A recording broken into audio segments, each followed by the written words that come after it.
Bismillahirrahmanirrahim. Assalamualaikum warahmatullahi wabarakatuh. Ada salam, ada kampak. Ibu-ibu jawab salam belum kompak. Jawab salam ya Ibu ya. Nanti yang jawab salam didoakan insyaallah kita semuanya sehat walafiat, amin. Yang belum pergi haji mudah-mudahan bisa pergi haji. Yang sudah pergi haji biar balik lagi. Assalamualaikum warahmatullahi wabarakatuh.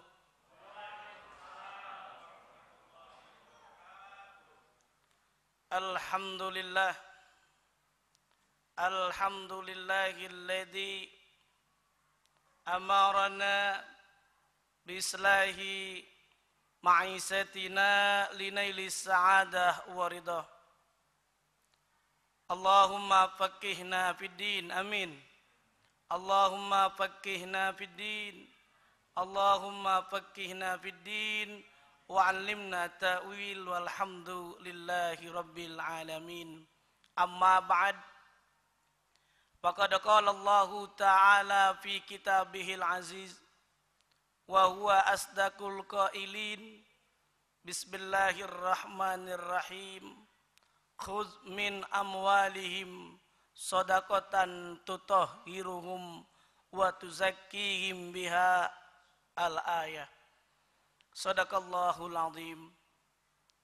Hadirin hadirat jamaah salat Isya dan tarawih Masjid Az-Zikri yang dimuliakan oleh Allah Subhanahu wa taala. Tema yang akan kita bahas pada kesempatan kali ini yaitu tentang zakat tidak hanya ditunaikan di bulan Ramadan.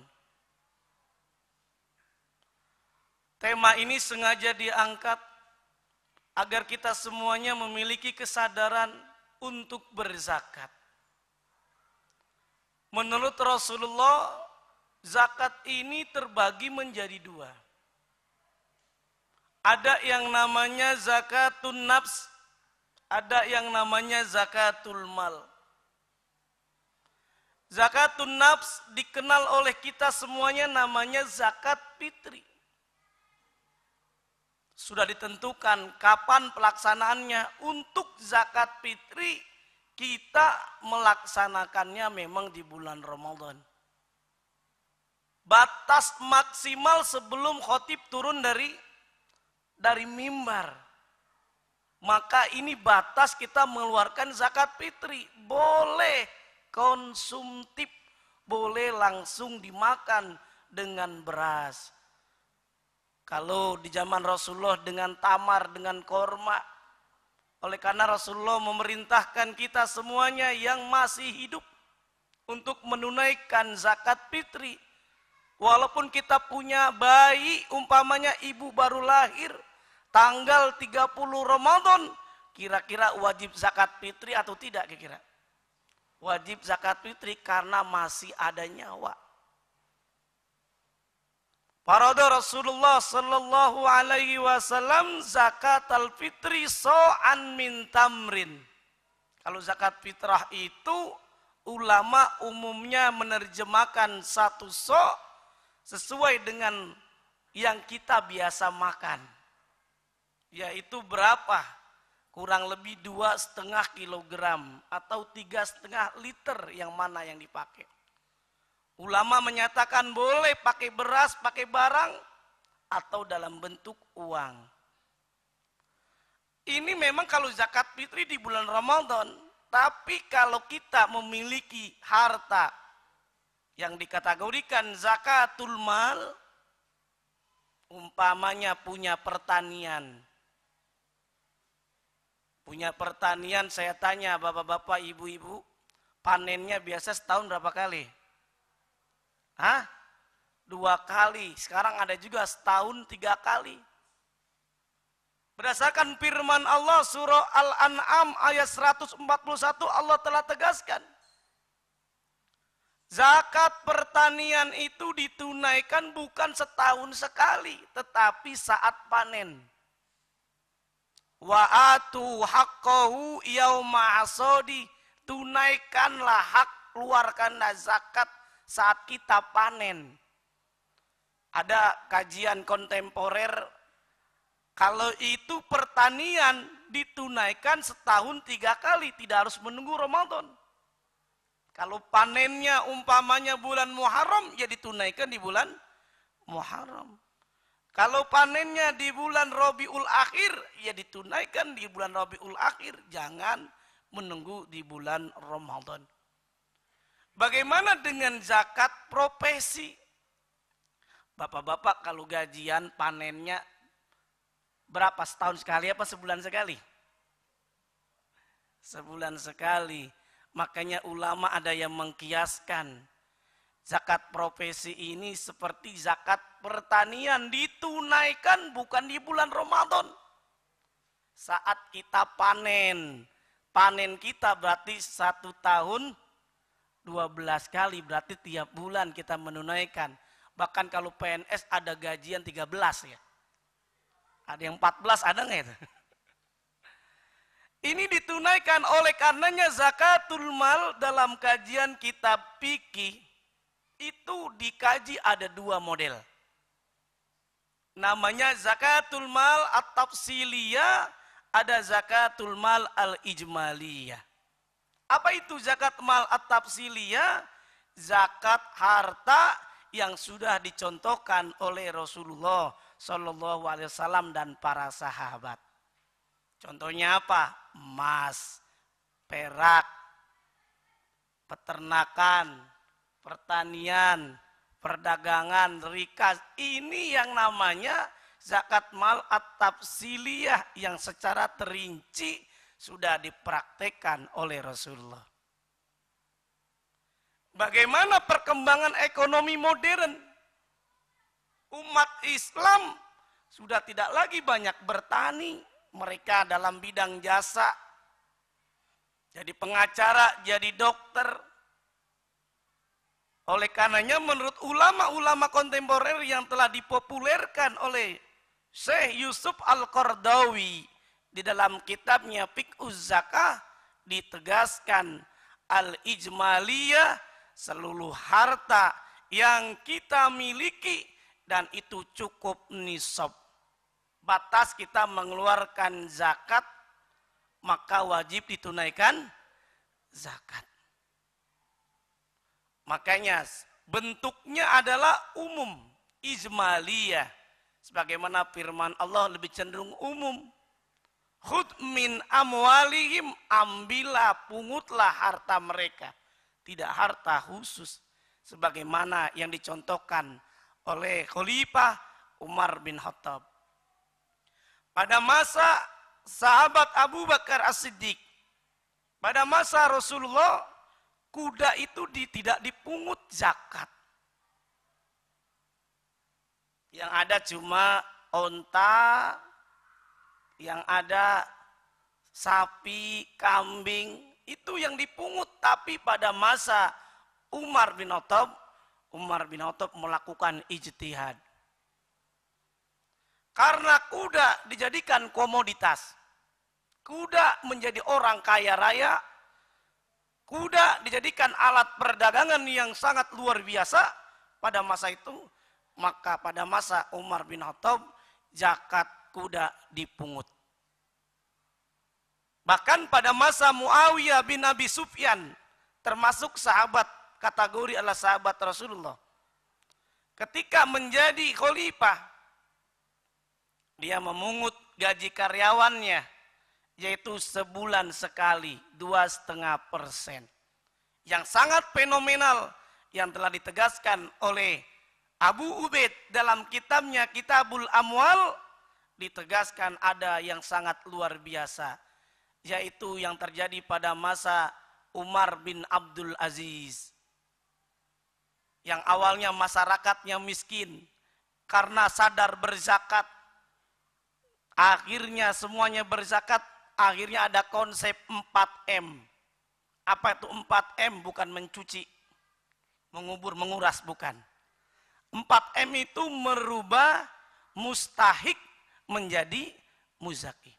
Apa Bu 4M? Merubah mustahik menjadi muzaki. Mustahik itu orang yang mendapatkan hak zakat. Kemudian karena dia mendapatkan bantuan modal, usaha, buat dia buka usaha, dapat bantuan modal bukan dari rentenir, dari zakat. Akhirnya lama-kelamaan dia bisa bersedekah, infak, lama-kelamaan dia bisa berzakat. Sebagaimana dicontohkan, Khalifah Umar bin Abdul Aziz tidak berkuasanya nggak lama, cuma 2 tahun lamanya. Tapi ada pergerakan yang luar biasa. Umar bin Abdul Aziz, dia menguasai dunia 3/4 dunia.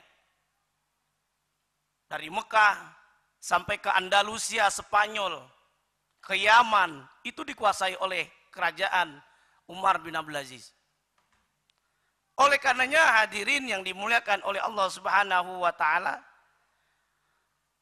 ada yang dilakukan, ditugaskan oleh Khalifah Umar bin Abdul Aziz, yaitu yang bernama gubernur Yaman, Mu'az bin Jabal, untuk memungut zakat di sekitar Yaman.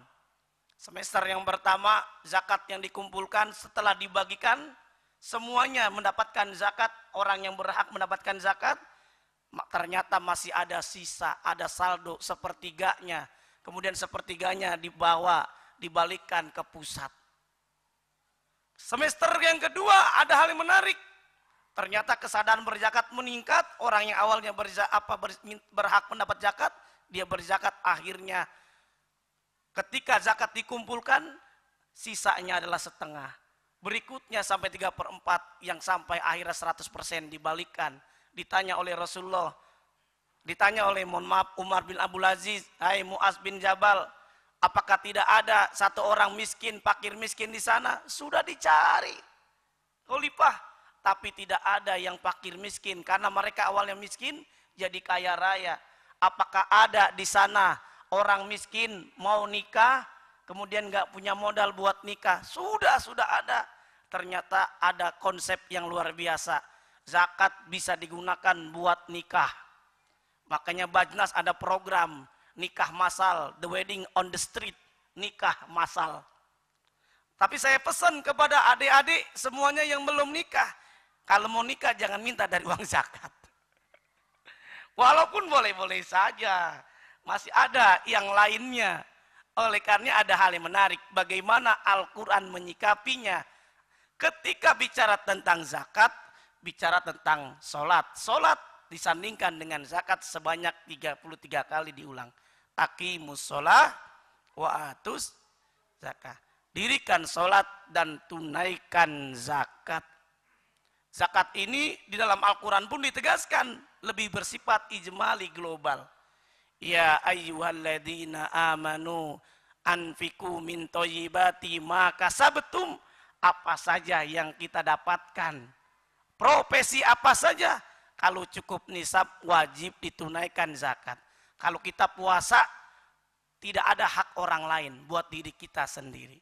Haji buat diri kita sendiri. Sholat buat diri kita sendiri. Baca syahadat buat kita sendiri. Tapi kalau zakat, bukan hanya manfaatnya buat kita sendiri, tetapi ada manfaat orang lain bisa dibantukan. Dalam Al-Quran dijelaskan, wa fi amwalihim hakun lisaili wal mahrum. Di dalam harta kita semuanya ada hak orang lain yang wajib kita tunaikan. Ada ilustrasi, hadirin hadirat yang dimuliakan oleh Allah Subhanahu wa taala. Orang yang berzakat dengan yang tidak berzakat itu berbeda. Orang yang berzakat simbolnya adalah ketika ibu-ibu, bapak-bapak dikasih ayam 1 ekor masing-masing. Kalau bapak-bapak berzakat, itu ayam nggak langsung dimakan. Dipotong dulu. Darahnya diapain? Darahnya dibuang. Bulunya dibuang. Kotorannya dibuang, dibersihkan. Semuanya. Ketika dibersihkan sesuai dengan selera. Mau jadi sate ayam kah? Jadi sop. Pertanyaannya sehat nggak buat kita?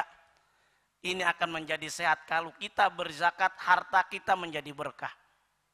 Beda orang yang tidak berzakat, ketika dikasih ayam, darahnya nggak dibuang, bulunya nggak dibersihkan, nggak dicabut. kotorannya campur. Kemudian bapak-bapak bikin sop. Kira-kira gimana rasanya?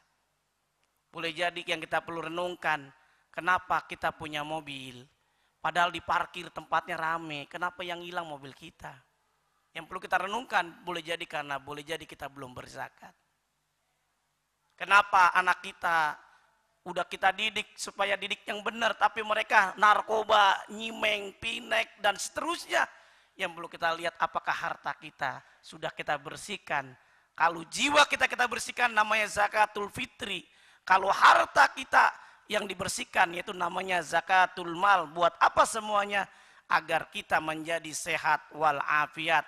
Sebagaimana Allah telah tegaskan, khudh min amwalihim sodakotan tutohiruhum wa tuzakkihim biha. Pungutlah zakat diantara mereka. Buat apa? Kalau harta kita tadi kita berzakat fitri, fungsinya menyucikan badan kita, jiwa kita, karena kita sudah berpuasa. Kalau badan kita sudah dibersihkan, jangan lupa harta kita juga kita bersihkan. Karena dengan kita berzakat, insya Allah harta kita akan berkah. Bahkan Allah akan berikan kemudahan buat kita semuanya. Pamaman a'to wattaqo wasaddaqo bil husna fasayunassiruhu lil yusro. Akan dimudahkan apa saja kalau kita berzakat. Kalau kita berzakat insya Allah akan dimudahkan. Apalagi kita yakin wa may yattaqillah yaj'al lahu makhraja. Allah akan carikan jalan keluar bagi kita. Wa yarzuqhu min haitsu la yahtasib. Ada hitungan matematik. Kalau bapak-bapak punya uang gajian umpamanya 4 juta rupiah. Kalau zakat profesi umpamanya zakat saham, tabungan dan sebagainya umpamanya 2,5% dari 4 juta berapa Pak? 100.000 rupiah. Sekarang saya tanya, 4 juta diambil 100.000 jadi berapa kira-kira?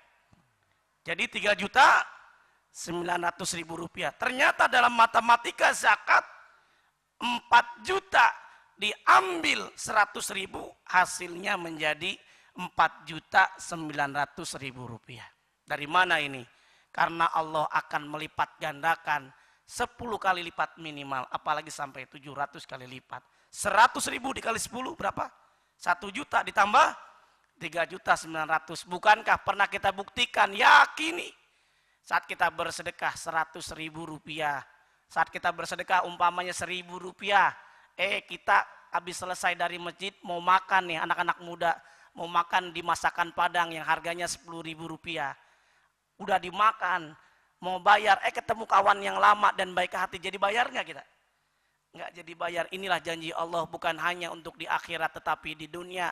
Bahkan untuk terakhir dalam kisah, ada guru TK. Guru TK gajiannya itu 300.000 rupiah. 300.000 rupiah dia berdoa, minta tolong Ustaz, tolong doain saya biar gaji saya naik jadi berapa? 500.000 rupiah. Tadi awalnya gajinya berapa? 300.000 rupiah menjadi 5.000 rupiah. Kata ustadznya, lah kecil amat mintanya. Begini Ustadz, saya kan guru TK 300.000 rupiah. Kalau 500.000 rupiah itu kepala TK. Kayaknya kalau melebihi gaji 5.000 nggak mungkin. Ya sudah kalau begitu, bagaimana caranya? Saya sedekahkan gaji saya 300.000 rupiah dan saya tetap beriman kepada Allah, ikhlas karena Allah, saya qiyamul lail, baca Quran karena Allah Subhanahu wa taala.